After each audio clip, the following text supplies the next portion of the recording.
Sur voie unique, il ne peut y avoir qu'une seule circulation entre les gares. Ce système ne permet pas beaucoup de trafic. La double voie, elle, le permet. Chaque voie est alors dédiée à un sens de circulation et les trains sont expédiés les uns derrière les autres. Et ceci en respectant les codes de la circulation ferroviaire. Cela s'appelle le bloc automatique lumineux ou BAL. Pour comprendre son fonctionnement, comparons la circulation ferroviaire avec la circulation automobile. Leur faible masse et la bonne adhérence entre le pneu et la route permet d'obtenir des distances d'arrêt réduites à quelques dizaines de mètres.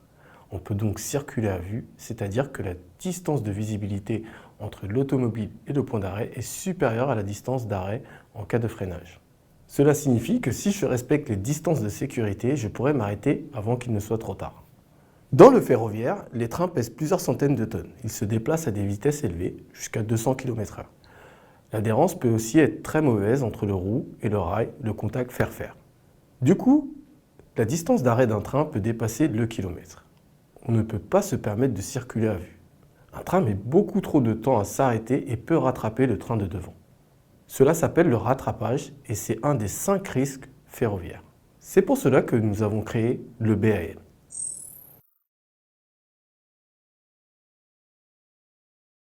L'idée, c'est d'assurer un espacement suffisant entre les trains qui circulent dans le même sens sur une même voie. On découpe donc les voies en tronçons ou cantons. On balise simplement l'entrée et la sortie de chaque canton par un signal. C'est lui qui matérialise alors l'occupation ou la libération du canton suivant. Tout se fait automatiquement. Cela ne repose plus complètement sur des hommes. Chaque conductrice doit donc observer scrupuleusement ces signaux pour savoir s'il est autorisé à circuler sur le canton suivant ou si, au contraire, elle doit s'immobiliser, ce qui sous-entend qu'un train occupe à cet instant la voie devant elle.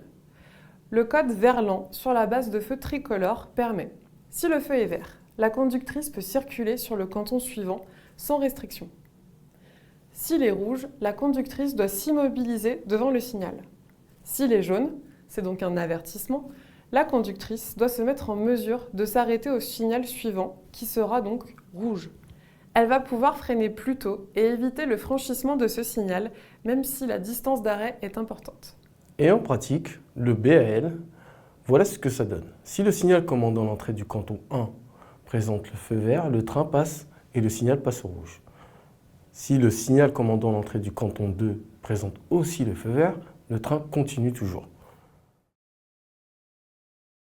Le signal commandant l'entrée du canton 1 passe alors au jaune et celui qui commande l'entrée du canton 2 passe au rouge. Si le signal commandant l'entrée du canton 3 présente encore le feu vert, le train continue toujours. Le signal commandant l'entrée du canton 1 passe au canton 3 au rouge. Du courant circule dans la voie.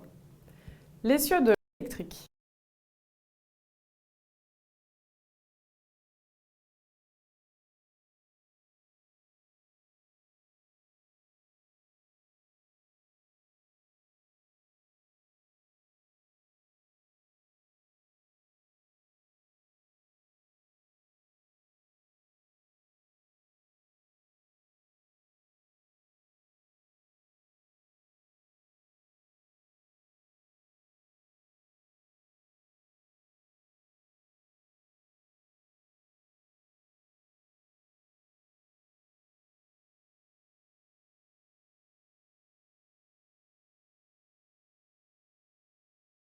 Vert, le train continue toujours.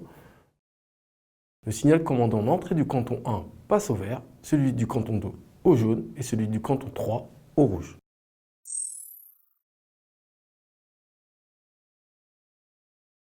Du courant circule dans la voie.